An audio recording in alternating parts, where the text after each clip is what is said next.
on the scoreboard, 0-0, as the offense gets ready to take over the football.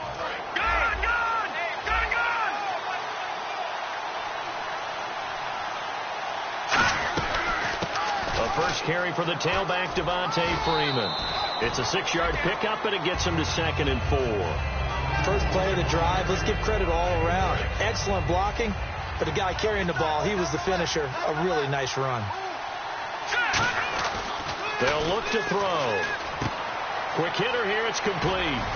And he'll get this up to the 30-yard line. It's a 10-yard pickup, and it moves the chains. We heard them talk before the game about utilizing the intermediate passing game this week. It works for them there. They move the chains. And we saw them work on it in practice as well. And most teams take a period at a time to work on different things. They put a couple of periods of work into the intermediate passing game, and now we know exactly why. They got the look that they were seeking, and they were able to take advantage of it. Partner, he was going through his progressions. Not there, not there. After about the third one, he decided he better pull it down and run for it. And he slides down and avoids the hit for good measure. He hits his target. It's the tight end, Toilolo. The completion good for 3, and it's 2nd down. So we'll look here at the key inactives, and we got this list before the game down on the field. They tell us the same thing every time, don't they? Next man up. No excuses. Be ready to play. That's the mantra of every organization. The key is having guys on the roster who are capable of filling in and playing at a high level. That's when you know you've drafted well, scouted free agents well, and stocked your team just the way you're supposed to. They'll look to throw for it on 3rd and 1. Dancing to his left. And yes, he found Toilolo. And he gets this one across midfield for the first down to the 46. And when he started rolling left there as a right-handed quarterback, I thought, boy, this 3rd down play is going nowhere. But credit to him, able to pick up the first. And all you righties who are watching the game at home, get out of your chair, get off the couch, move to your left, and then rifle one. You may leave a hole in the wall, as you'll have to explain later, but you'll see how difficult that throw actually was. So much of this game is focus and concentration. And whenever I see guys running the in route, I know that in the back of their mind, they're always wondering who's lurking inside that might put a big hit on them as they try and catch the ball. The tackle made by K.J. Wright. 8th play of the drive forthcoming, and they need 8 yards on 3rd down. He'll drop to throw. Being checked, and he can't get rid of it. He's taken down. Cliff Avril able to track him down for a loss of 13, and it'll bring up 4th down. He was trying to keep his eyes downfield. Nobody came open. He's trying to do everything that he had been taught, right? Every bit of the technique. But if no one's open, there is no technique except make sure you hold on to the ball as you go to the ground when you're getting sacked.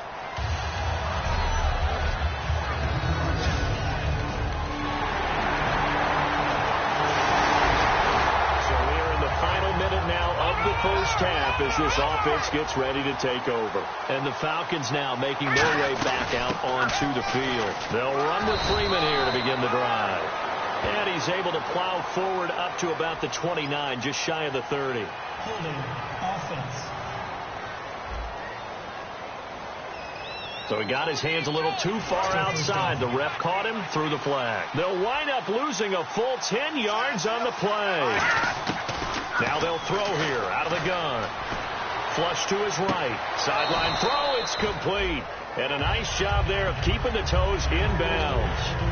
I do have to admit, I like it when it all comes together. When the top part, catching the football, right, whether you're catching it with your hands or cradling it, comes together with the legs, in this case the feet, do a little toe tap to stay in bounds and complete the catch. And a great job by our crew on the camera shot. Love when you see the grass or on the field turf, those rubber pellets flying up. Great catch. He's a rookie, and you don't want to get hung up on the word potential. But when you see him make catches like that, you keep thinking to yourself, he's good now. He's got a chance to be great with plenty of work. Well, so many times we look at a short run and we praise the offense for trying to set the tempo and establish things. But the defensive guys, hey, they just won the battle there. It wasn't a big run given up. They don't always have to absorb the body blows. Sometimes they dish them out themselves. Escaping the pressure right. And this is Gabriel on the catch. Touchdown, Falcons. Taylor Gabriel, his third touchdown now on the year. And the Falcons are an extra point away from tying the football game. Okay, the highlights are going to show the guy throwing it, the guy catching it, and ended up in the end zone. But how about the... So now this offense will take over, and they will have the football at their own 20-yard line. Now the Falcons offense, they get ready to head back out here. And they were able to punch it in the end zone last time. They'll be looking to do that again here for the defense. Obviously, they'll be looking to stop them from punching it back in the end zone. It always is punch, counter punch, isn't it? And which team has the advantage? Well, let's just go back. Last time on offense, they rolled downfield, got into a good rhythm. You can see a little more bounce in and out of the huddle. You can see the sideline really get into the game. So defensively, you're thinking to yourself, how do we take that away from them? How do we get the advantage back? Let's see what they come up with. I think pressure is always the first way to go. If you love pressure, I love it. We'll see if they dial it up this drive. It's a tried-and-true formula, and I don't think it'll change for as long as we play football. If someone's trying to throw the ball and you can put pressure on them and make it tough, that's only going to help your defense. Yeah, he's since being hurried. He got rid of it before taking the hit, but incomplete. And once again, leverage wins. The offensive line, lower than the defensive front, they moved them and found some good space for the guy carrying the ball. Now Ryan, finding Gabriel complete. And able to pick up the first across midfield to the 47. And Brandon, from our time in college football, where receivers weren't running the traditional NFL route tree, one thing they did learn, find open areas, find soft spots, and set up and catch the ball. And I think we just saw that there. Yeah, we saw that indeed, picking up the first. 23 yards on the play. I know exactly what's going to be said about that play from the defensive perspective. What's that? That's why I tell all you guys we need more than one tackler to the ball. He broke the first tackle. Luckily enough, there were more people there to get him down. And a short gain here, down to the 22. 2 yards on the carry there. It'll be second down. See if they stay on the ground for second down. That's a good play by the guys on the defensive side of the ball. Held him to a gain of 2. And that changes the playbook a little bit now for the guy calling plays. 2nd and 8. Now he's got to probably think about going to the air instead of maybe staying with the ground game. An ex-teammate used to tell me all the time, I hate experienced quarterbacks because no matter what, you really can't hide what you're doing. And I think that right there, he knew right away where the blitz was coming from. And he'll take it into the end zone. Touchdown, Atlanta. Julio Jones with touchdown number 7 on the year. And the Falcons are in for 6. And on that one, able to catch it, also able to have the wherewithal to take it in for the... Offense will head back out there, already in excellent field position thanks to the interception. Atlanta now coming out on the field. And they will simply, Charles, be looking to duplicate what they did last drive when they were able to push it in for 6. And they hope it'll be that easy, right? To be able to take exactly what happened before, replicate it. They may have to make a few additional changes along the way because I'm sure the defense will make some adjustments, but they've got to have great confidence having scored the last time out. Flushed out right. He couldn't quite hold it. Got hit. Ball pops out. Incomplete. Down here in the red zone, you know your tight end's going to be a favorite target. Couldn't hang on. And sometimes they just have to get out of their own head because they understand how tight windows are there and how many bodies are there. And sometimes they just overthink it and don't catch the ball. It'll be a gain of 9, and that'll make it 3rd and goal. Well, he did a nice job keeping his eyes downfield, waiting for someone to get open. But once the pressure forced his eyes down to see the rush, it was time to make a break for it. Ryan. And he's got his star receiver. It's Jones for the Falcon touchdown. Julio Jones with his 2nd touchdown of the game, number 8 on the season. And the Falcons will extend their lead.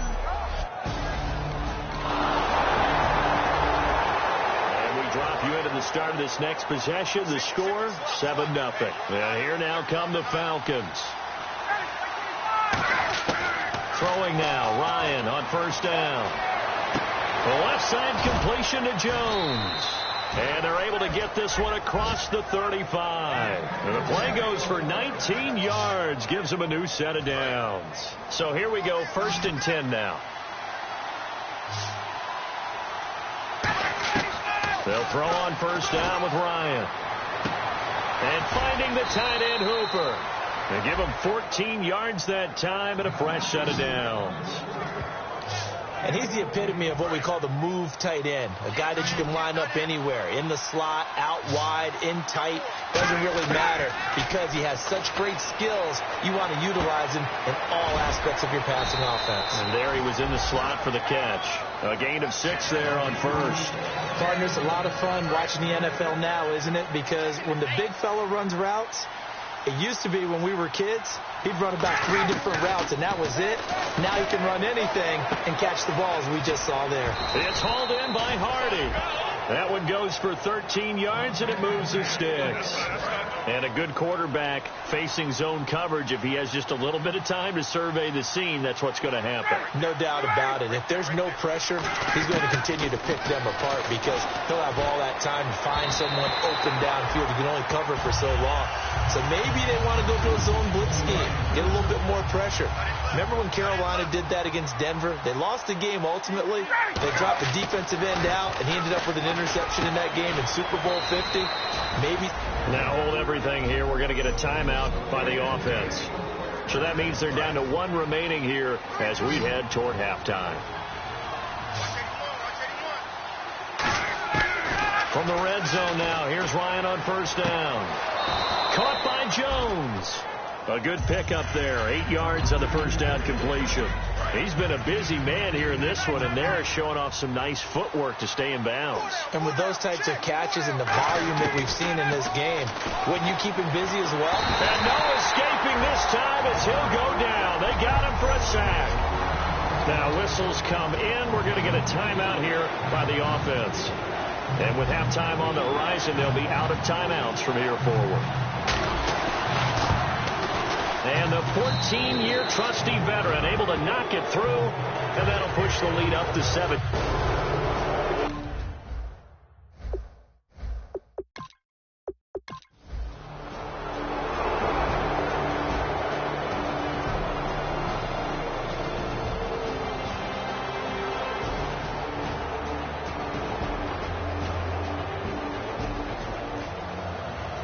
Charles, this is not an easy...